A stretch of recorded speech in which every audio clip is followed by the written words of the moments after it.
ఓం అస్మద్గురుభ్యో నమః.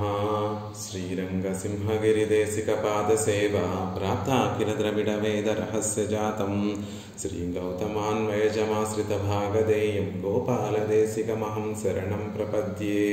శ్రీమద్గౌతమవంశనాయకమణేర్గోపాలసూరేసుతం తత్పాదాంబుజలబ్ధయుగ్మనిగమాంతార్థం సుశీలం సదా సద్విద్యా వినయాది సద్గుణనిధిం స్వాచార్యనిష్టాన్వితం వందే వైష్ణవభూషణం తమనఘం శ్రీరంగరామానుజం.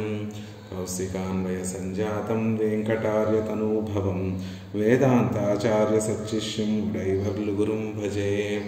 శ్రీశైలేశ ఇత్యాది ప్రణతోస్మి నిత్యం స్వాదయన్నిహ సర్వేషాం త్రయ్యంతార్థం సుదుర్గ్రహం స్తోత్రయామాస యోగీంద్రః తం వందే యామునాహ్వయం. యత్పదాంబోరుహధ్యాన విధ్వస్తాశేషకల్మషః వస్తుతాముపయాతోహం యామునేయం నమామి తం. నమో నమో యామునాయ యామునాయ నమో నమః. నమో నమో యామునాయ యామునాయ నమో నమః. శ్రీమత్కృష్ణసమాహ్వాయ నమో యామునసూనవే యత్కటాక్షైకలక్ష్యాణం సులభ శ్రీధర సదా. భాగవతోత్తములందరికీ కూడా దాసోహాలు సమర్పిస్తూ ఆళ్వందారులు ఎంతో పరమకృపతోటి అనుగ్రహించినటువంటి స్తోత్రరత్నాన్ని సేవించేటటువంటి ప్రయత్నం చేస్తున్నాం. అందులో 13 శ్లోకాలు సేవించేటటువంటి ప్రయత్నం చేసాం. యథావకాశంగా సేవించేటటువంటి ప్రయత్నం చేసాం. ఒక 4-5 శ్లోకాలలో యామునాచార్యుల వారు పరతత్వం ఎవరు, పరాత్పరుడెవరు అనేటటువంటి విషయాన్ని మనకు అనుగ్రహిస్తున్నారు. అసలు పరతత్వం గురించి ఇంతగా విశదంగా అనుగ్రహించవలసినటువంటి ఆవశ్యకత ఎందుకు ఇన్ని శ్లోకాలలో నారాయణుడే పరాత్పరుడు అని ఇంత ఖచ్చితంగా ఇంత విశదంగా యామునాచార్యుల వారు ఎందుకు అనుగ్రహిస్తున్నారు అంటే, ఈ స్తోత్ర రత్నాన్ని అనుగ్రహించింది ఎవరి కోసం అనేటటువంటి విషయాన్ని మనం తెలుసుకునేటటువంటి ప్రయత్నం చేద్దాం. పెరియవాచాన్ పిళ్ళ ఈ స్తోత్ర రత్నానికి ముందుగా అవతారికను అనుగ్రహిస్తూ, ఈ మానవ జన్మ ఎత్తినటువంటి వారందరూ కూడా వారు పొందవలసినటువంటి పురుషార్థములు 4 ఉంటాయి. ధర్మము, అర్థము, కామము, మోక్షము అని 4 పురుషార్థములు ఎవరికైనా ఈ లోకంలో మానవ జన్మ ఎత్తినటువంటి వారెవరైనా పొందవలసినటువంటివి 4 పురుషార్థములు అని మనకి తెలియచేసి, అందులో మోక్షమునందు ఇచ్చగలిగినటువంటి వారు ఎవరైతే ఉన్నారో వారి కోసమే ఈ స్తోత్ర రత్నాన్ని యామునాచార్యుల వారు రచించారు, అనుగ్రహించారు అనేటటువంటి విషయాన్ని మనకు తెలియజేశారు. మోక్షమునందు ఇచ్చ కలిగి ఉండటము అంటే ఈ శరీర సంబంధాన్ని, ప్రకృతి సంబంధంతో కలిగినటువంటి శరీరాన్ని విడిచిపెట్టి పరమాత్మను చేరి పరమాత్మకు కైంకర్యం చేయాలి అనేటటువంటి కోరిక కలిగినటువంటి వారు ముముక్షువులు అనబడతారు. ఆ ముముక్షువుల కోసం ఈ స్తోత్ర రత్నాన్ని అనుగ్రహించారు యామునాచార్యుల వారు. కేవలం జీవితం పుట్టడము మరణించడం అనేటటువంటి వలయం నుండి బయటికి రావడం మాత్రమే మోక్షము కాదండి. ఆ బయటికి వచ్చి శాశ్వతమైనటువంటి పరమపదం, శాశ్వతమైనటువంటి ఆనందాన్ని కలిగించేటటువంటి లోకం ఏదైతే ఉందో ఆ పరమపదం చేరి అక్కడ ఆనందం ఎలా కలుగుతుంది, ఆ మహదానందం ఎలా కలుగుతుంది అంటే, పరమాత్మకి కైంకర్యం చేయడం ద్వారా మనం చేసేటటువంటి కైంకర్యాన్ని పుచ్చుకున్నటువంటి ఆ సర్వేశ్వరుడు పెరుమాళ్ళు ఆ కైంకర్యాన్ని పుచ్చుకొని ఆనందిస్తూ ఉంటే ఆయన తిరుముఖ మండలాన్ని చూసి మనం ఆనందించడమే మహదానందము అని చెప్తారు. అదేమిటండి, ఈ లోకంలో ఉన్నప్పుడే పరమాత్మకి కైంకర్యం చెయ్యొచ్చు కదా, ఆయన మనం చేసేటటువంటి కైంకర్యం చూస్తూ ఆయన ఆనందించవచ్చు కదా, ఆ ఆనందాన్ని చూసి ఇక్కడే మనం ఆ మహదానందం ఏదైతే ఉందో ఇక్కడే అనుభవించవచ్చు కదా అనేటటువంటి సందేహం కలిగితే, అవును, ఈ లోకంలో కూడా మనం పెరుమాళ్ళకి కైంకర్యం చేసి ఆ ఆనందాన్ని పొందొచ్చు. కానీ ఈ లోకం యొక్క ప్రభావం, ఈ ప్రకృతి యొక్క ప్రభావం వల్ల మనకి కలిగినటువంటి ఈ భౌతికమైనటువంటి శరీర ప్రభావం వల్ల ఆ కైంకర్యానికి అంతరాయములు అనేటటువంటివి ఏర్పడుతూ ఉంటాయి. ఒకరోజు పెరుమాళ్ళకి ఎంతో గొప్పగా కైంకర్యం చేస్తే మరొక రోజు ఈ శరీరం యొక్క అలసత వల్ల, ఈ శరీరంలో ఉన్నటువంటి జాడ్యత వల్ల మనం అంత గొప్పగా కైంకర్యం చేయలేకపోతాం. అలాగే ఈ కాల ప్రభావం వల్ల ఈ లోకంలో ఉన్నటువంటి తమస్సు, రజస్సు అనేటటువంటి ఆ గుణత్రయము యొక్క ప్రభావం, సత్వ సత్వ రజస్తమో గుణముల యొక్క కలయిక వల్ల, దాని ప్రభావం వల్ల ఒక్కొక్కసారి మన మనసు పరమాత్మ మీద ఉండకుండా పక్కకి జరిగిపోయేటటువంటి అవకాశం ఉంది. అలాగే మనం చేసేటటువంటి కైంకర్యంలో ఎన్నో విరోధములు కలిగేటటువంటి అవకాశం చాలా ఎక్కువగా ఉంటుంది ఈ లోకంలో. అందుకే ముముక్షువులు అనేటటువంటి వారు ఈ దోషములు, ఈ విరోధములు ఏమీ లేనటువంటి పరమపదం చేరి అక్కడ పరమాత్మకి నిత్య కైంకర్యం చేస్తూ ఆ మహదానందాన్ని అనుభవించాలి అని కోరుకుంటూ ఉంటారు. అలాంటి ముముక్షువుల కోసం ఈ యామునాచార్యుల వారు ఈ స్తోత్ర రత్నాన్ని అనుగ్రహించారు. ఎవరిని ఉపాసించాలి, ఆ మోక్షము ప్రసాదించేటటువంటి తత్వం ఏంటి, ఎవరిని ఉపాసన చేస్తే, ఎవరికి శరణాగతి చేస్తే ఆ మోక్షం అనేటటువంటిది మనకి కలుగుతుంది, ఆ పరమపదం అనేటటువంటిది ఎవరిని ఉపాసన చేస్తే మనకి అది కలుగుతుంది అంటే ఆ తత్వాన్ని వివరిస్తున్నారు ఒక 5 శ్లోకాల్లో. సర్వాధిక్యుడు ఎవరైతే ఉన్నారో ఆయన మాత్రమే మోక్షప్రదాత. మనకు ఒక కష్టం కలిగినప్పుడు లౌకికంగా ఒక ఉదాహరణ మనం చెప్పుకుంటే, మనకు ఒక గొప్ప ఆపత్తు కలిగింది. ఆ ఆపత్తు నుండి బయటపడాలంటే 1 కోటి రూపాయలు అవసరమైనప్పుడు ఒక లక్షాధికారి దగ్గరికి వెళ్ళి నాకు 1 కోటి రూపాయలు కావాలి అని సహాయం అతన్ని అడిగితే, తాను లక్షాధికారి అయి ఉండి 1 కోటి రూపాయలు ఇవ్వలేడు కాబట్టి నా వల్ల కాదు, అదిగో ఇంకొకరు ఉన్నారు, ఆయన కోటీశ్వరుడు, కోటాను కోట్ల ఆస్తి కలిగినటువంటి వాడు, అతని దగ్గరికి వెళ్తే నీకు 1 కోటి రూపాయలు ఇచ్చి సాయపడగలడు అని ఎలా అయితే లౌకికంగా మనం ఉదాహరణ తీసుకుంటే చెప్తారో, అలా ఈ లోకంలో ప్రసిద్ధిగా ఆరాధ్యములన్నిటినీ అందుకునేటటువంటి గొప్ప గొప్ప దేవతలు ఇంద్రుడు, అగ్ని, వరుణుడు, చతుర్ముఖ బ్రహ్మ, రుద్రుడు మొదలైనటువంటి వారు ఉన్నప్పటికీ కూడా వారెవ్వరూ కూడా మనం కోరుకునేటటువంటి ఆ మోక్షాన్ని ప్రసాదించలేరు. ఆ మోక్షాన్ని ప్రసాదించగలిగినటువంటి సామర్థ్యము కేవలం సర్వాధిక్యుడైనటువంటి ఆ సర్వేశ్వరుడైనటువంటి శ్రీమన్నారాయణుడికే ఉంది. ఎవరైతే వీరందరినీ కూడా శాసించేటటువంటి వారు ఎవరైతే ఉన్నారో అతనే ఆ మోక్ష ప్రదానం చేయగలరు. అంటే ముముక్షువులుగా ఉన్నటువంటి వారు ఎవరిని ఉపాసించాలి అంటే, ఈ జగత్తులో ఉన్నటువంటి గొప్పవాడు ఎవరో అతనికి మాత్రమే శరణాగతి చేస్తే అతని ద్వారానే నువ్వు కోరుకునేటటువంటి కోరిక తీరబడుతుంది అనేటటువంటి విషయాన్ని మనకు అనుగ్రహిస్తూ, ఆ గొప్ప తత్వం ఏమిటి అంటే నారాయణ తత్వము.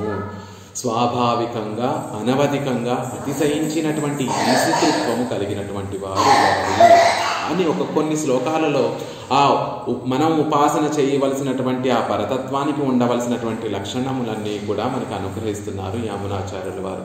మొదటి శ్లోకంలో నావేక్షసే యది తతో భువనాన్యమూని అనేటటువంటి శ్లోకంలో జగత్తులన్నీ కూడా ఎవరి కటాక్షముల వల్ల సృజింపబడుతున్నాయి, రక్షింపబడుతున్నాయి అని చెప్పడం ద్వారా అన్నిటికీ కూడా కారణభూతుడైనటువంటి వాడెవరో అతనినే మనం ఉపాసన చేయాలి అనేటటువంటి విషయం చెప్పారు. కేవలం ఆ కారణభూతుడైనటువంటి వాడికి ఉండేటటువంటి గొప్ప గుణం ఏమిటి, అలా ఈ లోకాలన్నిటినీ కూడా సృజించి నిలబెడుతున్నాడు అంటే ఆయనలో ఉండేటటువంటి ఆ గొప్ప గుణం ఏమిటి అంటే ఆశ్రిత వత్సలత్వము. ఆశ్రితుల పట్ల వాత్సల్యం. ఆయన దగ్గరికి చేరినటువంటి వారిలో దోషాలున్నాయా, గుణాలు ఉన్నాయా అని చూడకుండా, దోషాలు ఉంటే ఆ దోషాలను కూడా భోగ్యంగా స్వీకరించి తన దగ్గరికి చేర్చుకునేటటువంటి గొప్ప గుణము ఆ తత్వం దగ్గర ఉంది, నారాయణ తత్వం దగ్గర ఉంది అని కారణత్వాన్ని, సకల జగత్తుకి కూడా కారణత్వాన్ని తెలియజేశారు మొదటి శ్లోకంలో. తర్వాత శ్లోకంలో ఈశితృత్వము, అందరినీ కూడా నియమించేటటువంటి గొప్ప స్వభావం కలిగినటువంటి వాడు. ఎవరో కాదండి, నారాయణ. మళ్ళీ మనం కన్ఫ్యూజ్ అయిపోతామేమో. ఇవన్నీ కూడా కేవలం నారాయణుడి పట్ల అన్వయించినప్పటికీ కూడా మన బుద్ధి మాంద్యముతోటి అది ఇంకొకరి పట్ల అన్వయించుకుంటామేమో అనేటటువంటి బెంగతోటి యామునాచార్యుల వారు ఆయన ఎవరో కాదు, ఆయన నారాయణుడే. స్వాభావిక అనవధిక అతిశయ ఈశితృత్వం నారాయణ త్వయి నమృష్యతి వైదిక. ఆ స్వాభావికంగా అనవధికంగా అతిశయించినటువంటి నియంతృత్వము, నియమనం చేసేటటువంటి అధికారము నారాయణుడి దగ్గరే ఉంది అంటున్నారు. ఆయన ముందు బ్రహ్మ, శివ, శతమకః అని చెప్పబడేటటువంటి ఇంద్రుడు, పరమస్వరాట్ అని చెప్పబడేటటువంటి నిత్యులు, ముక్తులు కూడా ఆయన గొప్పతనం ముందు చిన్న నీటి బిందువుల వంటి వారే. ఆయన మహిమ అనేటటువంటి అర్ణవం ముందు, ఆయన వైభవం అనేటటువంటి సముద్రం ముందు వీరి యొక్క వైభవము చాలా చిన్నది అనేటటువంటి విషయాన్ని తర్వాత శ్లోకంలో చెప్పారు. ఇక మనం ఉపాసించవలసినటువంటి ఆ తత్వానికి ఉండేటటువంటి మరిన్ని విలక్షణమైనటువంటి చిహ్నములన్నిటినీ కూడా, స్వభావములన్నిటినీ కూడా తర్వాత శ్లోకంలో చెప్పారు.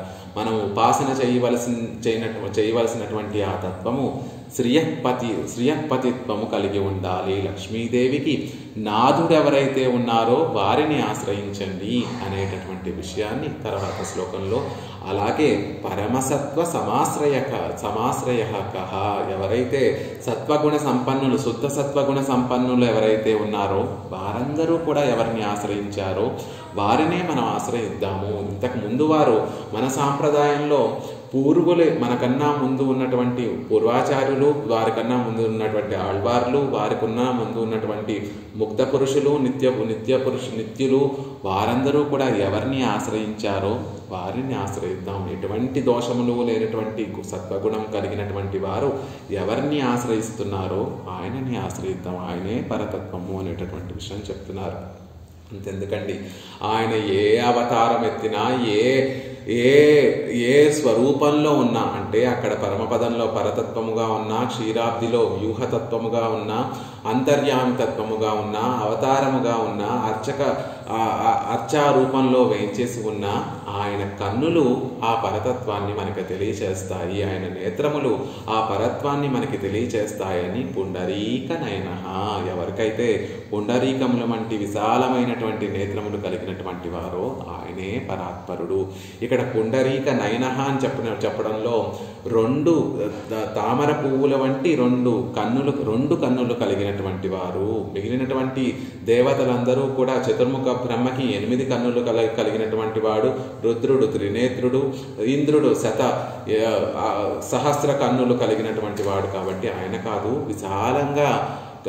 విశాలమైనటువంటి తామర పువ్వుల వంటి నేత్రములు 2 కలిగినటువంటి ఆ శ్రీమన్నారాయణుడే మనం ఆశ్రయించవలసిన పుండరీకాక్షుడైనటువంటి ఆ నారాయణుడినే మనం ఆశ్రయించాలి. ఇవన్నీ కూడా కలిపి ఒకే మాటలో చెప్పాలి అంటే పురుషోత్తమః కః, అందరికన్నా కూడా విలక్షణమైనటువంటి వారు. క్షరులు అక్షరులు అని చెప్పబడేటటువంటి జీవులు, అక్షరులు అని చెప్పబడేటటువంటి ఆ ముక్తులు నిత్యులు కన్నా కూడా విలక్షణమైనటువంటి వాడు, వారికన్నా కూడా గొప్పవాడే, ఉత్తముడైనటువంటి ఆ పురుషుడు ఎవరైతే ఉన్నారో ఆ శ్రీమన్నారాయణుణ్ణే మనం ఆశ్రయించాలి అని వేదాలలో ప్రతిపాదింపబడినటువంటి ఆ తత్వాన్ని చెప్తూ ఈ తత్వాన్ని మనం ఉపాసన చేయాలి అని చెప్పారు. ఆ తర్వాత పురాణాలలో, ఇతిహాసాలలో వారే మిగిలినటువంటి ఈ లోకంలో గొప్ప దేవతలుగా ప్రచారం పొందినటువంటి వారి మాటలలో ఏ విధంగా పరమాత్మని అయినటువంటి పరతత్వము ఆ శ్రీమన్నారాయణుడే అని ఎలా అయితే వారు చెప్పారో వాటిని ఉదాహరిస్తూ యామునాచార్యులు వారు మనకున్నటువంటి ఆ విశ్వాసాన్ని ఇంకా దృఢపరుస్తున్నారు. ఎవరో మాటలు మీరు వినకండి, ఆపద కలిగినప్పుడు ఆ గొప్పవాడైనటువంటి చతుర్ముఖ బ్రహ్మ చెప్పినటువంటి మాటలనే మీకు ఉదాహరణగా చెప్తాను, ఆ రుద్రుడు పలికినటువంటి మాటలనే మీకు చూపిస్తాను. వారి మాటలలోనే వారే ఆ శ్రీమన్నారాయణుడే పరాత్పరుడు, వారికి కష్టం కలిగినప్పుడు కూడా ఆ శ్రీమన్నారాయణుడినే ఆశ్రయిస్తారు అనేటటువంటి విషయాన్ని చెప్తూ ఇతిహాసము అంటే ఇలా జరిగింది, ఇతిహాస అంటే ఇలా గడిచినటువంటి కాలంలో ఇది ఇలా జరిగింది అని చెప్పేటటువంటిది ఇతిహాసం. అంటే హిస్టారికల్ రికార్డింగ్. ఎవరూ కూడా వారి సొంతమైనటువంటి భావాలతోటి దాన్ని మార్చి చెప్పడం లేదు. ఉన్నది యథాతథంగా, ఉన్నది ఉన్నట్టుగా, ఆనాడు జరిగినట్టుగా మన కళ్ళెదుట గ్రంథస్థం చేసి అనుగ్రహించినటువంటివి ఇతిహాసాలు. పురాణాలు క్రింద ఎప్పుడో జరిగిపోయినప్పటికీ కూడా ఈనాటికి కూడా అవి అన్వయిస్తాయి. ఆనాడు జరిగిపోయినటువంటి విషయాలు ఇప్పటికీ కూడా కొత్తగా ఉండి ఈ కాలంలో కూడా అన్వయించుకోవడానికి తగినటువంటివి పురాణములు. అలా ఇతిహాస పురాణాలలో ఎవరో చెప్పినటువంటి మాటలు కాకుండా ఆ చతుర్ముఖ బ్రహ్మకి ఆపద కలిగినప్పుడు తానెలా శ్రీమన్నారాయణుడిని ఆశ్రయించాడో ఆ పంక్తులని, ఆ ఉపాఖ్యానాన్ని మనకి ఉదాహరణగా తెలియచేస్తూ బ్రహ్మ కూడా తనకి ఆపద కలిగినప్పుడు నారాయణునే ఆశ్రయించాడు. రుద్రుడు కూడా తనకి ఆపద కలిగినప్పుడు నారాయణునే ఆశ్రయించాడు. మిగిలినటువంటి వారు దేవతలందరూ కూడా వారికి కష్టం కలిగినప్పుడు ఆ ఆపదల నుంచి విమోచనాన్ని కలిగించినటువంటి వారు శ్రీమన్నారాయణుడే. ఈ లోకంలో పతులు చాలామంది ఉంటారు. ప్రజాపతి అని, పశుపతి అని ఎంతోమంది రక్షకులుగా ఈ లోకంలో ఉంటారు. కాదు, వారందరినీ కూడా పరిపాతి, వారందరినీ కూడా రక్షించేటటువంటి వారు. ఆ ప్రజాపతిని కానీ పశుపతిని కానీ వారిద్దరిని కూడా పరిపాతి, వారిద్దరిని కూడా సంరక్షించేటటువంటి వాడు శ్రీమన్నారాయణుడే.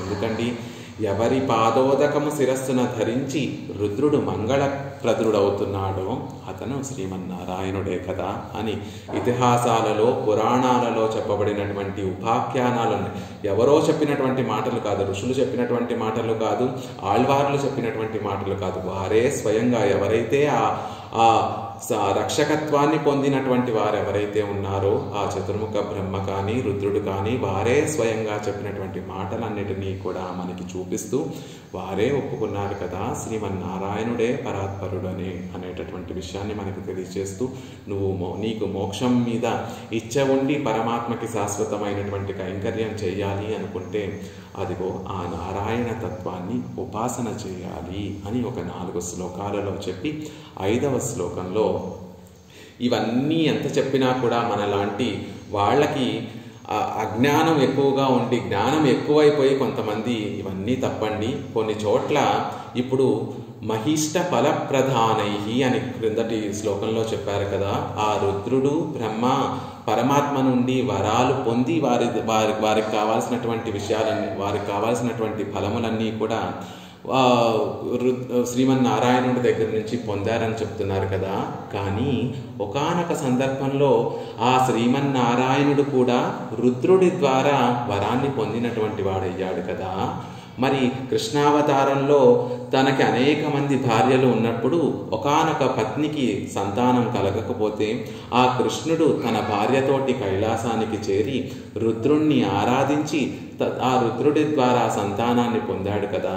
మరి కృష్ణుడు కూడా రుద్రుణ్ణి ఆశ్రయించాడు కదా అనేటటువంటి ఒక సందేహాన్ని, అంటే అధిక జ్ఞానం ఎక్కువైపోతే, మన లాంటి వారికి జ్ఞానం ఎక్కువైపోతే లేనటువంటి వాటిని కూడా ఒక ఉదాహరణగా చూపిస్తూ, వాటిని సరిగ్గా అర్థం చేసుకోక వాటిని ఉదాహరణగా చూపిస్తూ కృష్ణుడు కూడా మరి రుద్రుణ్ణి ఆశ్రయించాడు కదా, అప్పుడు మహిష్ట ఫలప్రధానై అనేటటువంటి విషయంలో అప్పుడు పరాత్పరుడు చేత ఆరాధింపబడినటువంటి రుద్రుడే గొప్పవాడు అవుతాడు కదా అనేటటువంటి శంక కలుగుతుందేమో.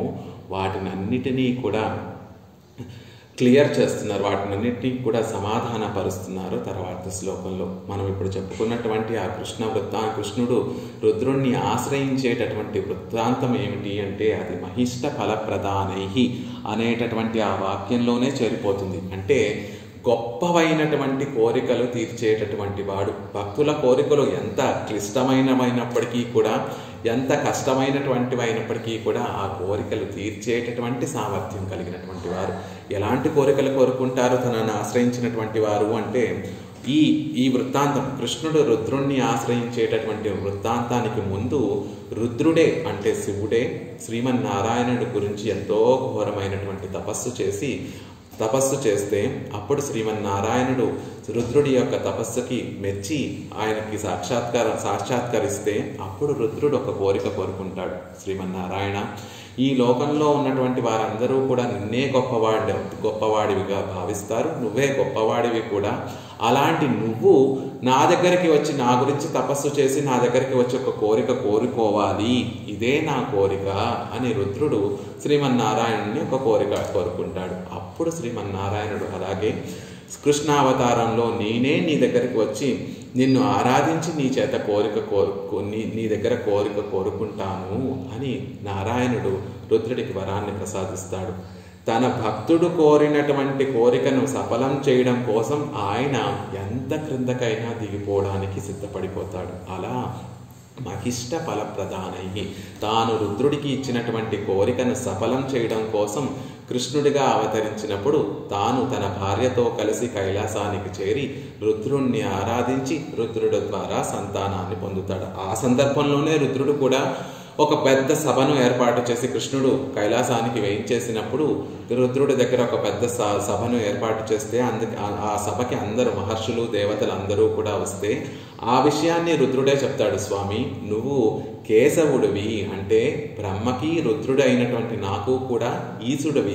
అలాంటి నీ దగ్గర నీకు ఈనాడు నేను వరమిస్తున్నాను అంటే అది నేను పూర్వము నీ దగ్గర నుండి పొందినటువంటి వర ప్రభావం వల్ల ఈనాడు నిన్ను కటాక్షించేటటువంటి భాగ్యాన్ని నేను పొందాను. కాబట్టి నిజానికి మా ఇద్దరినీ కూడా శాసించేటటువంటి వాడివి నువ్వే అని ఆ సభలో అందరికీ కూడా రుద్రుడే తెలియచేస్తాడు. అంటే నీ పూర్వం నీ దగ్గర నుండి నేను వరం పొందాను, నువ్వు నా దగ్గరికి వచ్చి నన్ను ఆరాధించాలి, నా ద్వారా నువ్వు వరాన్ని పొందాలి అనేటటువంటి వరాన్ని నేను కోరుకున్నాను, నువ్వు ఆ వరాన్ని ఇచ్చావు, అందుకని ఇప్పుడు ఇలా జరుగుతోంది అని రుద్రుడే అక్కడ ఉన్నటువంటి వారందరితో కూడా విషయాన్ని తెలియచేస్తారు.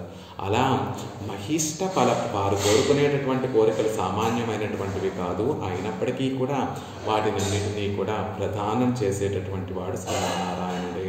కానీ లోకంలో ఉన్నటువంటి వారికి ఆ విషయం సరిగ్గా తెలియక మరి కృష్ణుడు కూడా రుద్రుణ్ణి ఆశ్రయించాడు కదండి, ఆయనే గొప్పవాడు కదా అని అనుకుంటారేమో, ఇక్కడ లాజికల్గా లేదండి అని అనుకుంటారేమో. ఈసారి పురాణాలను విడిచిపెట్టేయండి, ఇతిహాసాలను విడిచిపెట్టేయండి, వేదాలను విడిచిపెట్టేయండి, కేవలము మీ తర్కముతోటి ఆలోచించండి, లాజికల్గా ఆలోచించి చూడండి.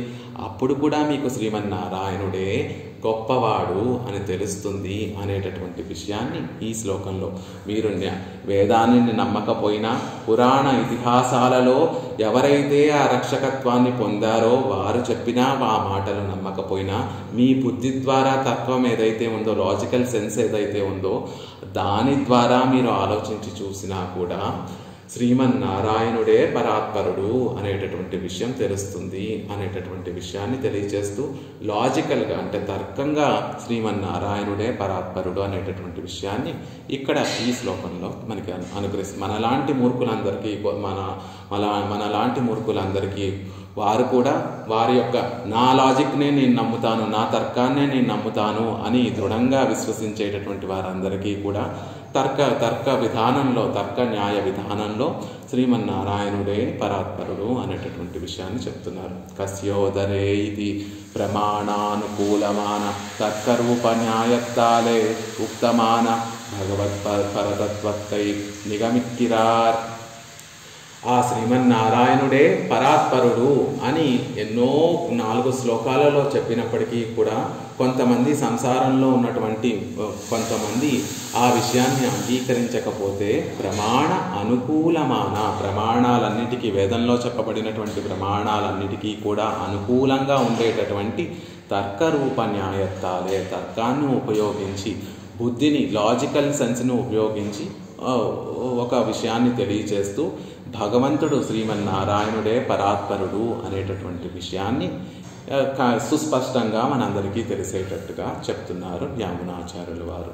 కస్యోదరే హరవిరించ ముఖ ప్రపంచ కో రక్షతి మమ జనిష్ట చ కస్య నాభే క్రాంత్వా నిగీర్య పునరుద్గిరతి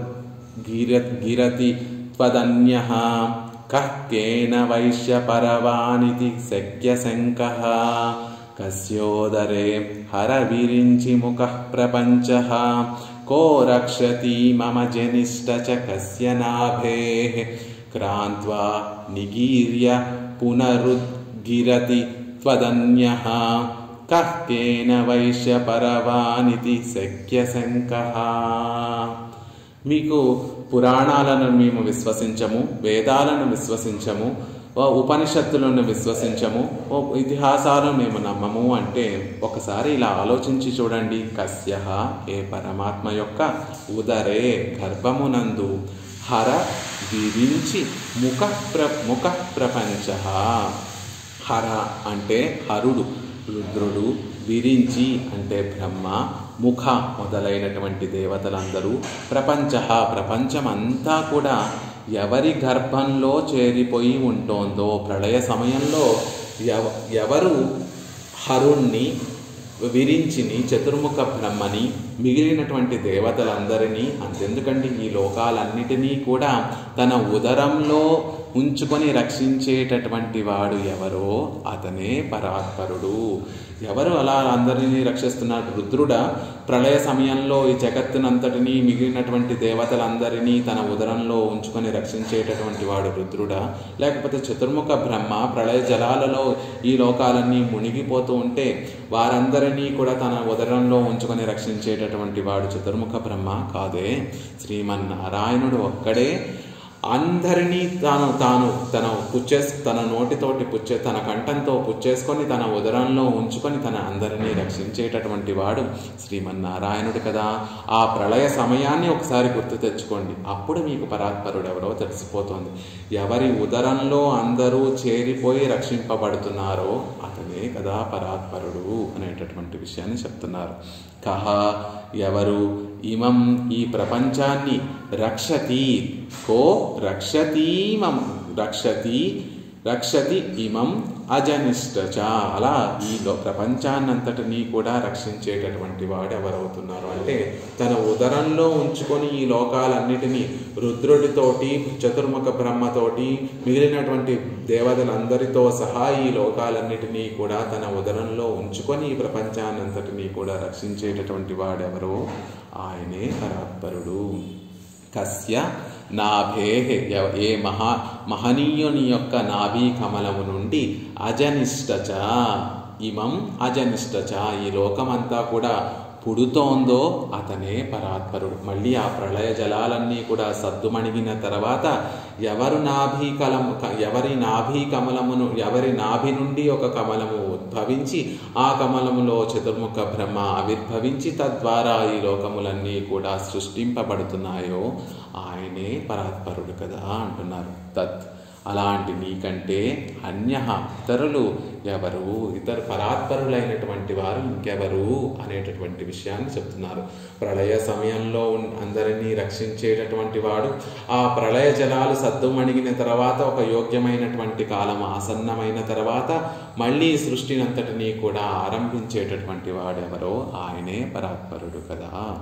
అంతేకాదు ఇంకొక చక్కటి లాజికల్ ఉదాహరణ మీకు చెప్తాను, అది తెలుసుకుంటే మీకు ఇట్టే అర్థమైపోతుంది. కహ ఎవరు, క్రాంత్వా కొలిచినటువంటి వాడెవరో అతనే పరాత్పరుడు కదా. త్రివిక్రమావతారం ఎత్తి ఈ లోకాలన్నిటినీ కూడా తన పాదక్రాంతం చేసుకున్నటువంటి, తన పాదాల కింద అణిగేటట్టుగా ఈ లోకాలన్నిటినీ కూడా కొలిచాడే, ఆక్రమించాడే అతను కదా. ఇప్పుడు సహజంగా ఒక పొలము నాది అని ఎవరైతే ఆ పొలాన్ని చక్కగా కొలుచుకొని దాని చుట్టూతా హద్దులు వేసుకుంటారో అతనే యజమాని అవుతాడు ఆ పొలానికి. ఇప్పుడంటే రూల్స్ అండ్ రెగ్యులేషన్స్ వచ్చాయి, కానీ పూర్వపు రోజుల్లో ఎవరైతే ఆ చక్కగా కొలిసి ఆ లెక్కలన్నీ భద్రపరచుకొని దాని చుట్టూతా ఒక కంచె వేసుకొని ఈ పొలం నాది అని ఎవరైతే చెప్తారో వారిదే ఆ పొలం అయ్యేది. అలా తాను త్రివిక్రముడుగా అవతారం దాల్చి ఈ లోకాలన్నిటినీ కూడా ఆక్రమించి ఆ రోజుల్లో రాజులు ఎలా అయితే పక్కనున్నటువంటి రాజ్యాన్ని ఆక్రమించి ఆ రాజ్యం కూడా నాదే అని ఎలా అయితే చెప్పుకుంటారో అలా ఈ లోకంలో ఉన్నటువంటి వారందరికీ తెలియడం కోసం ఆయన త్రివిక్రముడుగా అవతారం ఎత్తి ఈ లోకాలన్నిటినీ కూడా ఆక్రమించి ఇదంతా కూడా నా సొత్తు అని చెప్పుకున్నటువంటి ఆయనే కదా పరాత్పరుడు అంటున్నారు. అలాంటి స్వామి ఆయనే కదా అంటున్నారు. నిగీర్య పునః ఉద్గిరతి. నిగీర్య అంటే ప్రళయ సమయంలో లోపలికి కాలగర్భంలో సమసిపోకుండా అవన్నీ ఆ లోకంలో ఉన్నటువంటి ఆ జీవులందరూ కూడా కాలగర్భంలో ప్రళయ జలాల్లో సమసిపోకుండా నిగీర్య లోపల ఉంచుకున్నటువంటి వాడు పునః మరలా ఉద్గిరతి మళ్ళీ సృష్టి కాలంలో బయట పెట్టినటువంటి వారు ఎవరైతే ఉన్నారో ఆయనే కదా పరాత్పరుడు. ఏషః ఈ ప్రపంచంలో కేన ఎవని చేత ఏషః నీకంటే పరానిధి, పరాత్పరుడైనటువంటి వాడు ఇంకెవరున్నారు? శక్య శంఖ. అసలు దానికి శంకించవలసినటువంటి అవసరం ఏముంది? ఒక శంఖ కలిగితే అప్పుడు తర్కమో న్యాయమో ఉపయోగించి ఆ శంఖను, ఒక సందేహం కలిగితే ఆ సందేహ నివృత్తిని చేయడం కోసం లాజికల్గా ఆలోచించాలి, లేకపోతే ఏదన్నా ఉదాహరణను తీసుకొచ్చి దాన్ని నిరూపించాలి. అసలు ఇవన్నీ చూస్తే అసలు ఆ శంఖే రాదు, ఆ సందేహమే కలగదు కదా. ఎవరి ఉదరంలో లోకాలన్నీ కూడా రక్షింపబడుతున్నాయి, ఎవరి ఉదరము నుండి ఈ లోకాలన్నీ కూడా సృజింపబడుతున్నాయి, ఎవరు ఈ లోకాలన్నిటినీ కూడా కొలిచినటువంటి వాడు, ఎవరు ఈ లోకాలన్నిటినీ కూడా లోపల ఉంచుకున్నటువంటి వాడు, మళ్ళీ తన సంకల్ప మాత్రము చేత బయట పెడుతున్నాడు. ఈ విషయాలన్నీ కూడా తెలుసుకుంటే వైశ్య పరానిధి, నువ్వు కాకుండా పరాత్పరుడు ఇంకెవరవుతారు స్వామి అని ఆ శ్రీమన్నారాయణుడి యొక్క పరత్వాన్ని ఆయన చేసినటువంటి అతిమానుష చేష్టితముల ద్వారా మనకి తెలియచేస్తున్నారు. ఇలాంటి అతిమానుష చేష్టితములు రుద్రుడు ఏమన్నా చేయగలిగాడా, లేకపోతే చతుర్ముఖ బ్రహ్మ ఏమైనా చేయగలిగాడా? అలా చేయడానికి వీలు లేకుండా ఆ అధికారం ఎవరికి ఉంది, ఆ శక్తి సామర్థ్యాలు ఎవరికి ఉన్నాయి అంటే కేవలం శ్రీమన్నారాయణుడికే ఈ శక్తి సామర్థ్యాలు ఉన్నాయి. ఆయనే ఈ మహోపకారం చేస్తున్నాడు. కాబట్టి కహ కేన వైష పరవానిధి, నువ్వు కాకుండా పరాత్పరుడు ఇంకొకరు ఉంటారా ఈ లోకంలో? ఉండరు కదా. అలాంటి శంక, అలాంటి సందేహము ఉద్భవించదు కదా అనేటటువంటి విషయాన్ని చెప్తున్నారు. హర విరించి ముఖ ప్రపంచ కస్యోదరే బ్రహ్మరుద్ర ప్రముఖమాన సకల పదార్థங்களும் மகாபிரளயத்திலே யாருடைய வயிற்றிலே ஒதுங்கி கிடக்கிறது. బ్రహ్మ, రుద్ర, ఇతర ప్రముఖులందరూ, ప్రముఖులైనటువంటి వారందరూ సకల పదార్థంಗಳು, వారితో పాటు ఈ లోకంలో ఉన్నటువంటి సకల పదార్థములన్నీ కూడా మహాప్రళయత్తిలే, మహాప్రళయ జలంతో ఈ లోకములన్నీ కూడా ముంచేస్తూ ఉంటే, మహాప్రళయ జలాలు ఈ లోకాలన్నిటినీ కూడా ముంచేస్తూ ఉంటే, యారుడయ వైత్తిలే ఒదుంగి, ఎవరి యొక్క గర్భంలో అవన్నీ కూడా ఒక చోట చక్కగా ఒదిగిపోయి రక్షింపబడుతున్నాయి, సుఖంగా కిడక్కిరదు, సుఖంగా లోపల రక్షింపబడుతున్నాయో ఆయనే పరాత్పరుడు కదా. చతుర్ముఖ బ్రహ్మ చేయగలుగుతున్నాడా? ప్రళయకాలంలో అన్నిటినీ తన గర్భంలో ఉంచుకోగలుగుతున్నాడా? లేదు. రుద్రుడు ఉంచుకోగలుగుతున్నాడా? లేడు. అలా కాకుండా శ్రీమన్నారాయణుడే ఈ లోకంలో ఉన్నటువంటి వారందరినీ కూడా ప్రళయ జలాల నుండి రక్షిస్తున్నాడు కదా. సదేవ సౌమ్యేదమగ్రాసీత్ అని వేదం కూడా ఆ ప్రళయ జలాల తోటి సృష్టి అంతా కూడా నిండి ఉన్నప్పుడు, ఆ ప్రళయం వచ్చిన తర్వాత సృష్టికి ముందు సత్ అనేటటువంటి శబ్దంతో చెప్పబడేటటువంటి ఆ శ్రీమన్నారాయణుడు సత్ అనేటటువంటి శబ్దంతో చెప్పబడేటటువంటి ఆ శ్రీమన్నారాయణుడు మాత్రమే సౌమ్యేదమగ్రమాసీత్, ఆయన ఒక్కడే, ఆయన సత్శబ్దవాచుడైనటువంటి ఆ పరమాత్మ ఒక్కడే ఉన్నాడు. ప్రళయ జలాలలో లోకాలన్నిటినీ కూడా తన ఉదరంలో బొజ్జలో ఉంచుకొని చిన్న లేత మర్యాకు మీద ఒక చిన్న బాలకుడిగా ఆ తన బొటనవేలుని నోటితోటి కాలి యొక్క పాదం యొక్క బొటనవేలును నోటితోటి చీకుతూ ఆ చిన్న మర్యాకు మీద పడుకొని ఉన్నాడే ఆ శ్రీమన్నారాయణుడు. వటపత్ర సాయిగా పడుకొని ఉన్నాడే ఆ శ్రీమన్నారాయణుడు, ఆయనే పరాత్పరుడు. ఆ చిన్న బొటని వేలితోటి నోటిలో పెట్టుకొని దాన్ని చప్పరిస్తూ ఉండేటటువంటి ఆ శ్రీమన్నారాయణుడు అలా చప్పరిస్తూ తన పాదముల నుండి ఉద్భవించేటటువంటి అమృతాన్ని తన ఉదరంలో ఉన్నటువంటి ఈ అచిత్తు అని చెప్పబడేటటువంటి ఆ తత్వాలన్నిటికీ కూడా అమృతాన్ని అందిస్తూ అవి లోపల సుఖంగా ఉండేటట్టుగా రక్షిస్తున్నాడే ఆయన పరాత్పరుడు. ఎందుకు ఆ మర్యాకు మీద ఉండేటటువంటి ఆ చిన్న బాలుడు తన బొటన వేలును నోట్లో ఎందుకు పెట్టుకొని చప్పరిస్తున్నాడు, దాన్ని రుచి చూస్తున్నాడు అంటే తన పాదముల దగ్గర ఉద్భవించేటటువంటి అమృతాన్ని లోపల ఉన్నట్టు రక్షించడం అంటే కేవలం వాటిని లోపల పెట్టుకుంటే సరిపోదు కదా. ఇప్పుడు ఎవరైనా ఇతరులకి ఒక ఆవుని దానం చేస్తూ ఉంటే ఆవుని దానం చేసి ఆవు సుఖంగా ఉండడం కోసం దానం ఇచ్చినటువంటి వాడికి గడ్డిని కూడా దానం చేస్తూ ఉంటారు. దానిని పోషించడానికి కావలసినటువంటి ధనమును, దాన్ని పోషించడానికి ఆవుని పోషించడానికి కావలసినటువంటి గడ్డినో, ఆ ధాన్యాన్నో గడ్డినో ధనాన్నో ఇస్తూ దాన్ని కూడా దానం చేస్తూ ఉంటారు. అలా పరమాత్మ మనందరినీ కూడా తన ఉదరంలో ఒక మూల ఉంచుకున్న తర్వాత మనమందరం కూడా నిలబడాలి కదా, ఉదరంలో సుఖంగా ఆనందంగా ఉండడం కోసం తన పాదార విందాల దగ్గర స్రవించేటటువంటి అమృతాన్ని ఆయన తన బొటన వేలుని తన అధరంలో ఉంచుకుంటున్నట్టుగా చూపిస్తూ ఆ లోపలికి ఆ అమృతాన్ని కూడా పరమాత్మ అనుగ్రహిస్తూ మనమందరం కూడా లోపల సుఖంగా మనమందరం సమసిపోకుండా సుఖంగా ఉండేటట్టుగా మనల్ని కటాక్షిస్తాడట. అలా శ్రీమన్నారాయణుడే అందరినీ కూడా తన ఉదరంలో ఉంచుకొని రక్షిస్తున్నాడు కదా. ఆయన ఒక్కడే సత్ అనేటటువంటి వాక్యంతో చెప్పబడేటటువంటి ఆ శ్రీమన్నారాయణుడు మాత్రమే ఆ ప్రళయ సమయంలో ఉన్నాడు అని వేదం కూడా, ఉపనిషత్తులు కూడా చెప్తున్నాయి. చాందోగ్యోపనిషత్తు చెప్తుంది. అలాగే ద్విపరార్థకాలం నామరూపంగళై అజిందు, ఆ ప్రళయ సమయంలో నామరూపాలన్నీ కూడా కోల్పోయి పరమాత్మతో కలిసిపోయామా అన్నట్టుగా ఉన్నాయట. ఆ చిత్ అనేటటువంటి ఆత్మతత్వము, అచిత్ అనేటటువంటి ఆ ప్రకృతి తత్వము. తమః పరే దేవ ఏకీభవతి. తమః, తమస్సు అనేటటువంటిది తమశబ్దవాచ్యమైనటువంటి ఆ తత్వము, ప్రకృతి తత్వము పరమాత్మతో కలిసిపోయిందా అన్నట్టుగా ఆయనలో చేరిపోయి రక్షింపబడింది. అది ఇది ఒకటి కాదు.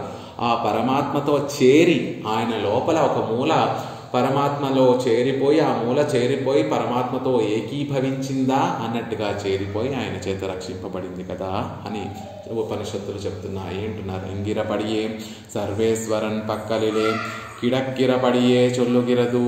ఆ వాక్యము, ఈ కస్యోదరే అనేటటువంటి ఆ వాక్యము ఎవరి పట్ల అన్వయిస్తుంది అంటే పరమాత్మ పట్ల అన్వయిస్తుంది. బ్రహ్మాదిషు ప్రలీనేషు నష్టే లోకే చరాచరే అభూత సంప్లవే ప్రాప్తే ప్రలీనే ప్రకృతౌ మహాన్ ఏకః తిష్టతి విశ్వాత్మా సతు నారాయణ పరః. విష్ణు పురాణంలో పరాశర మహర్షి కూడా ఈ విషయాన్ని చెప్తున్నారు. బ్రహ్మాదిషు ప్రలీనేషు నష్టే లోకే చరాచరే. ప్రళయంతో ఈ లోకాలన్నీ కూడా ప్రళయ జలాలతో మునిగిపోతున్నప్పుడు బ్రహ్మ దగ్గర నుండి ఒక పిపీలకము అంటే ఒక చీమ వరకు ఉన్నటువంటి ఆ లోకంలో ఉన్నటువంటి ఆ చరాచరములన్నీ కూడా నష్టే లోకే, లోకాలన్నీ సమసిపోగా, ఆ చరాచరములన్నీ కూడా వాటి నామరూపాలన్నిటినీ కూడా కోల్పోగా, అంటే కేవలము ఆత్మలుగా మారి వాటికి ఉన్నటువంటి శరీరాలన్నీ కోల్పోయి వాటికి ఉన్నటువంటి రూపాలు, నామాలు అవన్నీ కూడా లింగ భేదాలన్నీ కూడా కోల్పోయి కేవలం ఆత్మతత్వాలుగా మిగిలినటువంటి సమయంలో అభూత సంప్లవే ప్రాప్తే ప్రలీనే ప్రకృత మహాన్. ఆ ప్రకృతి కూడా మహత్ శబ్దవాచ్యమైనటువంటి ఆ ప్రకృతి కూడా లీనం కాగా పరమాత్మలో ఒక పక్కన చేరిపోగా ఏకః తిష్టతి విశ్వాత్మ సతు నారాయణ పరః. ఒక్క నారాయణుడు మాత్రమే ఆ సందర్భంలో వేంచేసి ఉంటాడు. ఆయనే పరాత్పరుడు, పరమాత్మ అయినటువంటి ఆ నారాత్ముడు, విశ్వమంతా కూడా వ్యాపించినటువంటి ఆ నారాయణుడు మాత్రమే ఆ సందర్భంలో ఒక్కడే ఏకః తిష్టతి, ఒక్కడే వేంచేసి ఉన్నాడు కదా. అలాంటి నారాయణుడే పరాత్పరుడు అని ఋషులు అదే విషయాన్ని చెప్పారు. ఉపనిషత్తులో కూడా అదే వాక్యాన్ని చెప్పాయి. అలా అందరినీ తన ఉదరంలో ఉంచి రక్షించేటటువంటి వాడు ఎవరైతే ఉంటున్నారో వారే పరాత్పరుడు కదా అంటున్నారు. కో రక్షతీమం హర విరించి ప్రముఖమాన ఈ ప్రపంచత్తై రక్షిక్కిరార్. హర విరించి ప్రముఖమాన ఈ ప్రపంచత్తై. హరుడు విరించి అంటే చతుర్ముఖ బ్రహ్మ మొదలైనటువంటి వారినే కాదు ప్రపంచాన్నంతటినీ కూడా రక్షించేటటువంటి వారు ఎవరు అంటే ఆ శ్రీమన్నారాయణుడు. రక్షించేటటువంటి సామర్థ్యం ఎవరికి ఉంది అంటే ఆ శ్రీమన్నారాయణుడికే అంటున్నారు. హర అనేటటువంటి శబ్దము, హరి అనేటటువంటి శబ్దము రెండిటికి కూడా ఒకటే అర్థం. హర అంటే హరించేటటువంటి వాడు, హరి అంటే హరించేటటువంటి వాడు. ఒకరేమో ప్రాణములను హరించేటటువంటి వాడు రుద్రుడు, పాపములను హరించేటటువంటి వాడు హరి శ్రీమన్నారాయణుడు. అలా హరవాచ్యుడైనటువంటి రుద్రుడు విరించి ఈ ప్రపంచమంతా కూడా ఎవరి చేత రక్షింపబడుతోందో, అతను ఎవరి చేత అంటే ఇంకెవరు, శ్రీమన్నారాయణుడు చేతే రక్షింపబడుతోంది. నహి పాలన సామర్థ్యమృతే సర్వేశ్వరం హరిం అని విష్ణు పురాణంలో పాలన సామర్థ్యం, రక్షించేటటువంటి సామర్థ్యము ఇంకొకరికి లేదండి, కేవలం హరికి తప్ప, శ్రీహరికి తప్ప ఆ రక్షించేటటువంటి సామర్థ్యము మరెవ్వరికీ లేదు అని విష్ణు పురాణంలో చెప్పబడింది. న సంపదాం సమాహారే విపదాం వినివర్తనే సమర్థో దృశ్యతే కశ్చిత్తం వినా పురుషోత్తమం. ఆ సంపదలు ప్రసాదించడంలో కానీ, వచ్చినటువంటి ఆపదలను తీర్చడంలో కానీ ఆ పురుషోత్తముడైనటువంటి ఆ శ్రీమన్నారాయణుడికి తప్ప ఇంకొకరికి ఆ సామర్థ్యము లేదు, ఆ శక్తి లేదు అని పరమ సంహితలో కూడా చెప్పబడింది. అలా అందరినీ రక్షించేటటువంటి శక్తి సామర్థ్యాలు కేవలం శ్రీమన్నారాయణుడికే ఉన్నాయి. బ్రహ్మకి సృజించేటటువంటి సామర్థ్యం మాత్రమే ఉంది. రుద్రుడికి లయం చేసేటటువంటి ప్రాణములు సంహరించడం అనేటటువంటి సామర్థ్యం మాత్రమే ఉంది. కానీ శ్రీమన్నారాయణుడికి రక్షించేటటువంటి సామర్థ్యం ఉంది, సృష్టించేటటువంటి సామర్థ్యం ఉంది, లయం చేసేటటువంటి సామర్థ్యము కూడా ఉంది అనేటటువంటి విషయాన్ని మనకి తెలియజేస్తున్నారు. అలాంటి సామర్థ్యం, 3 సామర్థ్యములు కలిగినటువంటి ఆ శ్రీమన్నారాయణుడే పరాత్పరుడు అనేటటువంటి విషయాన్ని తెలియజేస్తారు. అజనిష్ట చకస్య నాభే, కేవలం అది ఇప్పుడు మనం చెప్పుకున్నట్టుగా కేవలం వాటిని లోపల పుచ్చుకొని రక్షించేటటువంటి సామర్థ్యమే కాదండి, మళ్ళీ కాలమాసన్నమైనప్పుడు వాటికి మళ్ళీ రూపాన్ని, విభక్తులను, నామరూప లింగాలన్నిటినీ కూడా ఇచ్చి వాటిని సృజిస్తున్నాడు శ్రీమన్నారాయణుడు. మహాప్రళయத்தில் அவிபக்தமாய் கிடக்கிற இப்பிரபஞ்சம் யாருடைய తిరునాభి కమలத்தில் నిన్ను ఉత్పన్నమాయిత్తు. ఎవరి యొక్క తిరునాభి నుండి ఈ లోకములన్నీ నామరూపాలు, మహాప్రళయంలో అవిభక్తమాయ్, విభక్తులు లేకుండా అంటే నామరూప లింగ అంటే చిహ్నములేమీ కూడా లేకుండా, నామము లేకుండా, ఒక రూపము లేకుండా, కేవలం ఒక ఆత్మ తత్వముగా లోపల పడి ఉన్నటువంటి ఆ జీవవర్గాన్ని, ఆ ప్రకృతి వర్గాన్ని అంతటినీ కూడా మహాప్రళయం సమసిపోగానే ఎవరి తిరునాభి కమలము నుండి మళ్ళీ ఉత్పన్నమవుతున్నాయో ఆయనే పరాత్పరుడు అంటున్నారు. మహాభారతే మార్కండేయ సమాఖ్యానే స్వపతః తస్య దేవస్య పద్మం సూర్య సమప్రభం నాభ్యాం వినిస్ఫృతం తస్మాత్ తత్రోత్పన్న పితామహః. ఈ ప్రళయాన్నంతటినీ కూడా చూసినటువంటి వాడు మార్కండేయ మహర్షి. ఇది కూడా క్రిందటి శ్లోకంలో ఉన్నటువంటి దానికి మనం అన్వయించుకోవచ్చు. క్రిందటి శ్లోకంలో దేవతలు కోరుకున్నటువంటి ఆ వరాలన్నిటినీ కూడా నిజం చేసేటటువంటి వాడు మహిష్ట ఫల ప్రధానై. మార్కండేయుడు రుద్రుణ్ణి ఆరాధించి చిరంజీవిత్వాన్ని పొందినటువంటి వాడు. రుద్రుడి ద్వారా మార్కండేయుడికి రుద్రుడు చిరంజీవిత్వాన్ని ప్రసాదించాడు అని చెప్తారు. అలా రుద్రుడు చిరంజీవిగా ఉండమని మార్కండేయుడికి చెప్తే ప్రళయం ఆసన్నమైంది. ఆ ప్రళయంలో లోకాలన్నీ కూడా సమసిపోతున్నాయి. ఆ ప్రళయంలో ముందు దేవతలైనటువంటి వారందరూ కూడా పెరుమాళ్ళ ఉదరంలోకి వెళ్ళిపోయారు. ఆ దేవతలతో పాటు రుద్రుడు కూడా పెరుమాళ్ళ దగ్గరికి వెళ్ళిపోతున్నాడు. ఆ రుద్రుడితో సమానంగా పక్కన నువ్వు చిరంజీవిగా ఉంటావు, ఎన్ని ప్రళయాలు వచ్చినా నువ్వు సమసిపోకుండా చిరంజీవిగా ఉంటావు అని వరమిచ్చినటువంటి మార్కండేయుడు కూడా లోపలికి వెళ్ళిపోతున్నాడు. పరమాత్మ లోపలికి రామరూపాలు నశించిపోతూ లోపలికి వెళ్ళిపోతున్నాడు. అప్పుడు ఆ మార్కండేయుడు అడిగాడట, ఓ రుద్రా, నువ్వు నాకు చిరంజీవిత్వాన్ని ప్రసాదించావు కదా, మరి ఇప్పుడు నీ వరం ఏమైపోతోంది అంటే, అవును, అది నా పరిధిలో ఉన్నంత వరకు నేను చిరంజీవిత్వాన్ని ఇచ్చాను, కానీ నాకన్నా గొప్పవాడు శ్రీమన్నారాయణుడు, ఆయన దగ్గరికే వెళ్ళి అడుగుదాము అని రుద్రుడు మార్కండేయుడిని తీసుకొని వెళ్ళి శ్రీమన్నారాయణుడి దగ్గర, స్వామి, ఇతనికి నేను చిరంజీవిత్వాన్ని ఇచ్చాను, మరి ఈ ప్రళయంలో అతను సమసిపోకుండా నువ్వే రక్షించాలి అని చెప్తే అప్పుడు ఒక హెచ్చరిక చేస్తాడట శ్రీమన్నారాయణుడు రుద్రుడికి, నీకు ఎంత పరిధి ఉందో తదనుగుణంగా నువ్వు నీ వరాలను ప్రసాదించాలే తప్ప నీకు అధికారం లేనటువంటి వాటిల్లో వరాన్ని ప్రసాదించకూడదు అని రుద్రుణ్ణి హెచ్చరించి, నువ్వు ఇచ్చినటువంటి వరము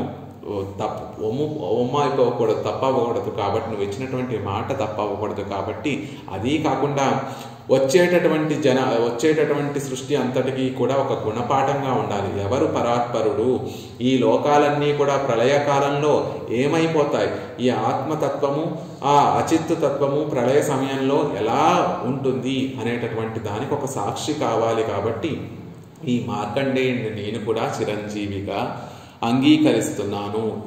ఈ మార్కండేయుడు ప్రళయమంతా కూడా ఎలా జరుగుతుంది, ఆ ప్రళయంలో ఈ లోకములన్నీ కూడా ఎవరి ఉదరంలో ఉండి రక్షింపబడతాయి అనేటటువంటి విషయానికి సాక్షిగా ఉండి తర్వాత తరాల వారికి, తర్వాత సృష్టిలో ఉద్భవించినటువంటి వారికి పరాత్పరుడు ఎవరో చెప్పగలుగుతాడు. అందుకని ఇతన్ని నేను సాక్షిగా ఉంచుతున్నాను అని శ్రీమన్నారాయణుడు ఆ మార్కండేయుడికి చిరంజీవత్వాన్ని ప్రసాదిస్తే, ఆ ప్రళయంలో ఏమవుతుందో తన కన్నులారా చూసినటువంటి ఆ మార్కండేయుడు పాండవులు వనవాసం చేసేటటువంటి సమయంలో ఆ పాండవులు ఉన్నటువంటి ఆశ్రమానికి మార్కండేయ మహర్షి వచ్చినప్పుడు పరాత్పరుడైనటువంటి వాడు ఆ శ్రీమన్నారాయణుడే స్వపతః తస్య దేవస్య. ఈ లోకములన్నీ కూడా ఆ విష్ణువులోకి, శ్రీ మహావిష్ణువులోకి వెళ్ళిపోయిన తర్వాత ఆ ప్రళయ జలములన్నీ కూడా సద్దుమణిగిన తర్వాత స్వపతః తస్య దేవస్య పద్మం సూర్యం సమప్రభం. ఆ శ్రీమన్నారాయణుడి యొక్క నాభి నుండి ఒక సూర్యకాంతులతోటి ఒక చక్కటి పద్మము బయటికి వచ్చింది, ఒక పద్మము ఉద్భవించింది. నాభ్యాం వినిసృతం తస్మాత్ తత్రోత్పన్న పితామహ. పద్మం నుండి చతుర్ముఖ బ్రహ్మ ఆవిర్భవించాడు అనేటటువంటి విషయాన్ని అది కళ్ళారా చూసి సాక్షిగా ఉన్నటువంటి మార్కండేయ మహర్షి చెప్తున్నాడు. అంతేకాకుండా సువర్ణ వైకుంఠ సంవాదే, ఇంకొక సంవాదంలో కూడా యత్ పద్మ మభూత్పూర్వం తత్ర బ్రహ్మ అజాయత బ్రహ్మణశ్చాపి సంభూత శివ అవధార్యతాం శివాస్కందః సమద్భూవ ఏతత్ సృష్టి చతుష్టయం. ఎలా ఈ లోకంలో ఉన్నటువంటి వారందరూ కూడా ఉద్భవించారు అంటే, ముందు శ్రీమన్నారాయణుడి నుండి పితామహుడైనటువంటి బ్రహ్మ ముందు ఆవిర్భవించాడు. బ్రహ్మ రుద్రుణ్ణి సృజించాడు, రుద్రుడు స్కందుడు అనేటటువంటి వాడిని సృష్టించాడు. ఇలా ఈ లోకమంతా కూడా సృజింపబడింది. ఇది ముందుగా సృష్టిలో ఉన్నటువంటి చతుష్టయం, ఆ సృష్టికి సంబంధించినటువంటి చతుష్టయము అనేటటువంటి విషయాన్ని చెప్తున్నారు.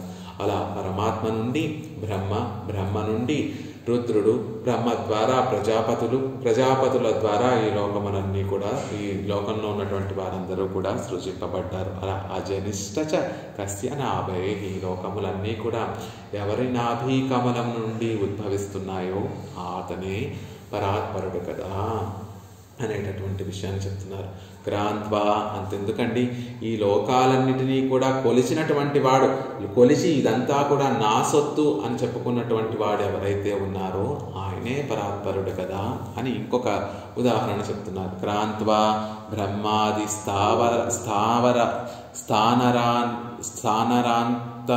స్థానరాంతమాన ఎల్లార్ తలైகளிலும் తిరువడిగళే వైత్తవానార్.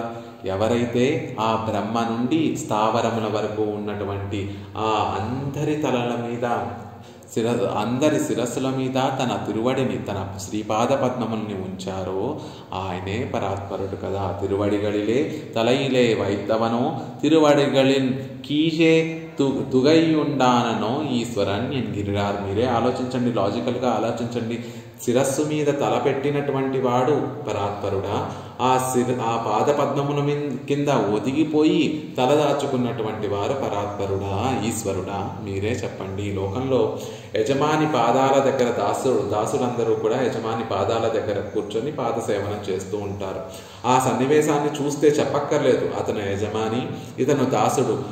ఒకరి పాదాల దగ్గర ఒకరు ఉండి ఆ పాద పద్మాలని సృజిస్తూ ఆ పాద సంవాహనం చేస్తున్నటువంటి ఆ ఇద్దరిని చూస్తే, అతను కింద కూర్చొని పాదాలు పట్టుకున్నటువంటి వాడు దాసుడు, పైన కుర్చీలో కూర్చొని ఉండి ఆ పాద పద్మములు తన కింద కూర్చున్నటువంటి వాడితోటి పాద సంవహనం చేయించుకున్నటువంటి వాడు యజమాని అని చెప్పక్కర్లేకుండానే మనకి చూస్తేనే ఆ సన్నివేశాన్ని చూస్తేనే ఎలా అర్థమైపోతుందో అలా త్రివిక్రమావతారం ఎత్తి అందరి తలల మీద తన పాద పద్మాలు ఉంచినటువంటి వాడు సర్వేశ్వరుడా, లేకపోతే ఆ పాదాల కింద ఒదిగిపోయినటువంటి వారు సర్వేశ్వరులా మీరే తెలుసుకోండి అనేటటువంటి విషయాన్ని చెప్తున్నారు. ఏకః ప్రాసీ శరత్పాద మేకః ప్రాచీక్షళముదా అపరోపి ధర్మాన్మూర్ధ్నా కో అధిక తేషు గణ్యతాం. ఓ లోకంలో ఉండేటటువంటి వారా మీరే తెలుసుకోండి. ఒక అతనేమో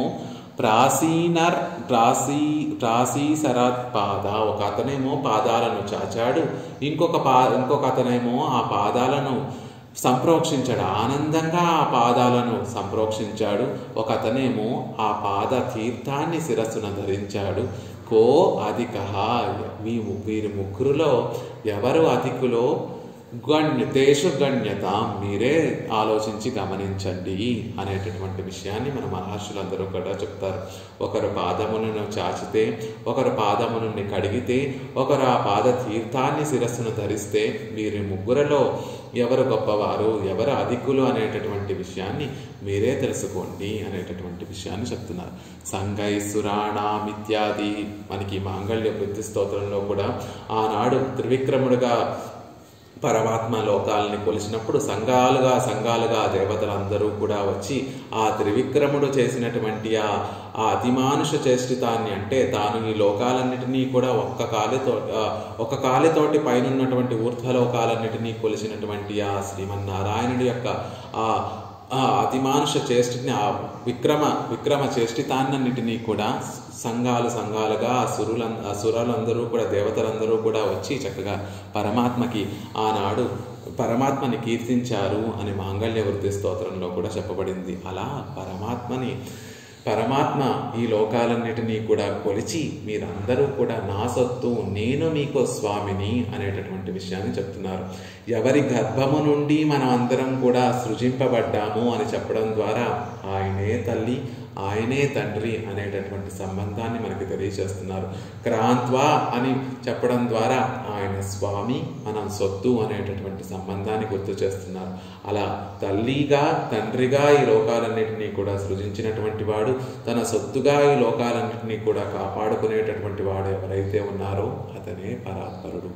నిగీర్య పునరుద్గిరతి అవాంతర ప్రళయంగళిలే తిరువయత్తిలే వైత్తు పిన్బు వెలినాడు కానపురప్పడ విట్టవన్నార్. అవాంతర ప్రళయ సమయంలో నిగీర్య ఈ లోకాలన్నింటినీ కూడా లోపలికి పుచ్చుకొని పునః ఉద్గిరతి మళ్ళీ ఈ లోకాలన్నింటినీ కూడా ప్రళయం సమసిపోయిన తర్వాత మళ్ళీ ఈ లోకాలన్నింటినీ కూడా సృజించేటటువంటి వాడు ఎవరో ఆయనే పరాత్పరుడు. ఎంత గొప్పగా ఈ సృష్టి చేస్తాడు పరమాత్మ అంటే, ప్రళయానికి ముందు ఏ వస్తువు ఎలా ఉంటుందో ఆ స్వభావాలతోనే మళ్ళీ తర్వాత ప్రళయం తర్వాత సృష్టి చేసినప్పుడు కూడా ఆ వస్తువు అదే స్వభావం, అదే రూపము, అదే విధంగా ఉండేటట్టుగా సృజిస్తాడు పరమాత్మ. అంటే క్రిందటి సృష్టిలో ఒక కొండ అనేటటువంటి రాళ్లతోటి పొడుగ్గా పెద్దగా ఒక కొండ ఉంటుంది అంటే, తర్వాత సృష్టిలో కూడా ఒక కొండ అలాగే ఉంటుంది. తామర పుష్పము చక్కగా సువాసనలతో కలిగి చల్లందనము కని ఒక నైగీర్యము కలిగి ఉంటుంది, నీళ్ళల్లో ఉంటుంది అంటే, వచ్చే సృష్టిలో కూడా మళ్ళీ తామర పువ్వు అలాగే ఉండేటట్టుగా సృష్టిస్తాడు. అందులో ప్రవేశించేటటువంటి జీవులు మారుతారేమో కానీ మిగిలినటువంటి ఆ రూపము కానీ నామము కానీ వాటికి ఉండేటటువంటి స్వభావములు కానీ అవన్నీ కూడా ఆ విధంగా ఉండేటట్టుగానే సృష్టిస్తాడు. ఇంత ఆశ్చర్యకరమైనటువంటి సృష్టిని చేసేటటువంటి ఆ స్వామి కాకుండా మరెవరు పరాత్పరుడు అవుతారు అనేటటువంటి విషయాన్ని చెప్తున్నారు. త్వదన్యః కః ఇప్పటి సర్వప్రకార రక్షకర్ ఉన్నై వజయమత్తార్. ఇలా అన్ని విధాలుగా రక్షించేటటువంటి వాడివి ఎవరు? మేము మా నామరూపాలు సమసిపోకుండా ప్రళయ జలాలలో ఈ ఆత్మలు ప్రకృతి అంతా కూడా సమసిపోకుండా నీ ఉదరంలో పెట్టుకొని రక్షిస్తున్నావు. మళ్ళీ సమయం ఆసన్నమైన తర్వాత మళ్ళీ మాకు ఒక అవకాశం ఇచ్చేటట్టుగా మమ్మల్ని సృజించి నీ దగ్గరికి చేర్చుకోవడానికి మళ్ళీ మాకు అవకాశం ఇస్తున్నావు. మేము నీ దగ్గరికి రాకపోతే నువ్వే మమ్మల్ని నీ పాదాల కింద చేర్చేసుకొని త్రివిక్రముడుగా అవతరించి నువ్వే మమ్మల్ని నీ పాదాల కింద చేర్చుకొని మీరు నాకు దాసులు అని భావించి, మీరు నా సొత్తు అని భావించి మమ్మల్ని రక్షించేటటువంటి స్వభావం కలిగినటువంటి వాడివి నువ్వు కాకుండా సర్వప్రకార రక్షకర్, అన్ని విధములుగా రక్షించేటటువంటి నీవు ఉండగా ఇంకెవరు పరాత్పరుడవుతారు? ఇలా జీవుల్ని అన్ని విధాములుగా, అన్ని చోట్ల, అన్ని సందర్భాలలో, అన్ని విధములుగా, అన్ని ప్రకారములుగా రక్షించేటటువంటి నీవు కాకుండా మరెవరు పరాత్పరులు అవుతారు అంటున్నారు. కేన వైశ పరవానితి సఖ్య శంకః మత్తవారాలింద ప్రపంచమానదు పరతంత్రనెన్రు శక్య శంకమాయిరుక్కిరదు. అలా కాకుండా, ఆయన కాకుండా, శ్రీమన్నారాయణుడు కాకుండా మరొకరు, ఈ లోకంలో ఉన్నటువంటి మరొకరు ఆ పరాత్పరుడు అని ఊహించడానికి వీరు ఎక్కడ ఆస్కారం ఉంటుంది? ఇలా సర్వవిధములుగా రక్షించేటటువంటి శ్రీమన్నారాయణుడు కాకుండా ఎవరు అందరూ తనలో చేర్చుకొని, తనలో ప్రళయకాలంలో తన ఉదరంలో అందరినీ చేర్చుకొని రక్షించేటటువంటి ఆ శ్రీమన్నారాయణుడు కాకుండా మరెవరు పరాత్పరుడు? అందరినీ తన దాసులుగా చేసుకునేటటువంటి శ్రీమన్నారాయణుడు కాకుండా మరెవరు పరాత్పరుడు అని ఊహించడానికి, ఈ లోకంలో మరొకరిని ఊహించడానికి, పరాత్పరుడుగా ఊహించడానికి ఆస్కారం ఎక్కడుంది? శంక కలగడానికి ఆస్కారం ఎక్కడుంది అంటున్నారు. సందిగ్ధే ఖలు న్యాయ ప్రవర్తతే. సందేహం కలిగితే అప్పుడు న్యాయమో తర్కమో వాటిని పట్టుకొని ఆ సందేహాన్ని తీర్చుకోవాలి. కానీ సందేహమే లేకుండా కళ్ళకు కట్టినట్టుగా తెలిసిపోతుంది, సుస్పష్టంగా ప్రత్యక్షంగా తెలిసిపోతుంది ఆ శ్రీమన్నారాయణుడే పరాత్పరుడని. అసలు ఇక్కడ సందేహం కలగడానికే ఆస్కారం లేదు కదా అంటున్నారు. సందిగ్ధే ఖలు న్యాయ ప్రవర్తతే ఎన్రు వేరే సిలరై శంకిక్కైకు సంభావనయే ఇల్లై ఎంగై. అలా సందేహం కలగడానికే ఆస్కారం లేదు కదా. ఈ విషయాలన్నీ కూడా ఒకసారి మీరు గమనించి చూడండి. ఎవరు ప్రపంచాన్ని అంతటినీ కూడా తన ఉదరంలో ఉంచుకొని రక్షిస్తున్నారు, మళ్ళీ ఆ ప్రపంచాన్ని అంతటినీ కూడా బయటికి సృజిస్తున్నాడు, ఎవరు తన పాదాలతో లోకాలన్నిటినీ కూడా ఆక్రమించి తన సొత్తుగా చేసుకున్నాడు, ఇవన్నీ విషయాలు మీరు చూస్తూ ఉంటే ఆ శ్రీమన్నారాయణుడే పరాత్పరుడు అనేటటువంటి విషయం సుస్పష్టంగా తెలుస్తోంది. ఇక్కడ సందేహం రావడానికే ఆస్కారం లేదు కదా. కేన వైశ్య పరవానితి శక్య సంగ్రహాస. సందేహం కలగడానికి ఆస్కారమే లేదు కదా అంటున్నారు. ఒరువన్ జనకనాయ్ ఒరువన్ జనన్యనాయ్. ఒకడు తండ్రి, ఇంకొకడు అతని నుండి పుట్టినటువంటి వాడు. రుద్రుడికి లోకంలో ఎక్కువ సందేహం కలిగేది ఏమిటి అంటే రుద్రుడే గొప్పవాడు శ్రీమన్నారాయణుడి కన్నా అని చెప్తారు. కాదు, ఆ రుద్రుడికి నారాయణుడికి చాలా తేడా ఉందండి అని చెప్తున్నారు. ఒకడేమో తండ్రి, ఒకరేమో ఆ తండ్రి నుండి అవతరించినటువంటి బిడ్డడు. ఎప్పుడైనా తండ్రితో సమానమైనటువంటి వాడు అవ్వడు కదా, తండ్రి తాను అవ్వడు కదా, వేరొకడికి తాను తండ్రి అవ్వచ్చు. రుద్రుడు ఇంకా మిగిలినటువంటి వారిని సృజించి ఆ వారికి తండ్రి అవ్వచ్చు, కానీ తనను సృష్టించినటువంటి తండ్రి తాను అవ్వలేడు. కాబట్టి ఆ శ్రీమన్నారాయణుడే గొప్పడు. ఒరువన్ శేషియాయ్ ఒరువన్ శేషనాయ్. ఒకరేమో పరమశేషి, ఒకరేమో శేషభూతుడు. ఒరువన్ శ్రియపతియాయ్ ఒరువన్ ఉమాపతియాయ్. ఒకరేమో లక్ష్మీదేవికి పిరాట్టికి భర్త అయినటువంటి వాడు, ఇంకొకరేమో ఉమాపతి అయినటువంటి వాడు. ఒరువన్ పుండరీకాక్షనాయ్ ఒరువన్ విరూపాక్షనాయ్. ఒకరేమో విశాలంగా వికసించినటువంటి పెద్ద పెద్ద రేకులు కలిగినటువంటి తామర పువ్వు యొక్క రేకులు వంటి నేత్రములు కలిగినటువంటి స్వామి ఒకడైతే, ఒకరు విరూపాక్షాయ వికృతమైనటువంటి కన్నులు కలిగినటువంటి వాడు ఒకరు. ఒరువన్ గరుడవాహనాయ్ ఒరువన్ వృషభవాహనాయ్. ఒకరు వేదాత్మాదిక విహగేశ్వర అని చెప్పబడేటటువంటి వేదములే గరుత్మంతుడు అని చెప్పబడి వేదాలలో ఉండేటటువంటి ఆ పరతత్వం ఈయనే అని తెలియజేసేటట్టుగా గరుత్మంతుణ్ణి అధిరోహించినటువంటి వాడు ఒకరైతే ఒరువన్ వృషభ వాహనాయ్. ఒకరు వృషభాన్ని ఎక్కినటువంటి వారు. ఒరువన్ పాతకియాయ్ ఒరువన్ మోచకనాయ్. ఒకరు మహాపాతకాన్ని ఒడిగట్టుకుంటే ఆ మహాపాతకాన్ని నుంచి రక్షించేటటువంటి వాడు ఒకరు. ఒరువన్ పురుషోత్తమనాయ్ ఒరువన్ పురుషనాయ్. ఒకరేమో పురుషోత్తముడు, ఒకరేమో మనలాంటి జీవులలో ఒకరైనటువంటి పురుషుడు, ఉత్త పురుషుడు. అంటే పురుషులలో కూడా ఉత్త పురుషుడు, ఉత్తర పురుషులు, ఉత్తమ పురుషులు, పురుషోత్తములను ఎలా అయితే ఉంటారో మనలాంటి జీవకోటికి చెందినటువంటి వాడు రుద్రుడు, ఒకరేమో పురుషోత్తముడు కదా. ఒరువన్ శిరస్థిత పాద పంకజనాయ్ ఒరువన్ పాదపాంసు మాత్రమాయ్. ఒకరేమో అందరి తలల మీద పాద పంకజాన్ని ఉంచినటువంటి వాడు, ఒకరేమో ఆ పాదముల కింద రేణువుగా ఒదిగిపోయినటువంటి వాడు. ఒరువన్ సూర్య దృశ్యనాయ్ ఒరువన్ వేతాళ దృశ్యనాయ్. ఒకరేమో నిత్యసూరులైనటువంటి ఆ అమరులు అని చెప్పబడేటటువంటి నిత్యసూరులతోటి సేవింపబడేటటువంటి వారు ఒకరైతే, ఆ నిత్యసూరులను చూస్తూ ఉండేటటువంటి వాడు ఒకరైతే, ఒకరేమో శ్మశానంలో శవాలను చూస్తూ ఉండేటటువంటి వాడు ఒకరు కదా.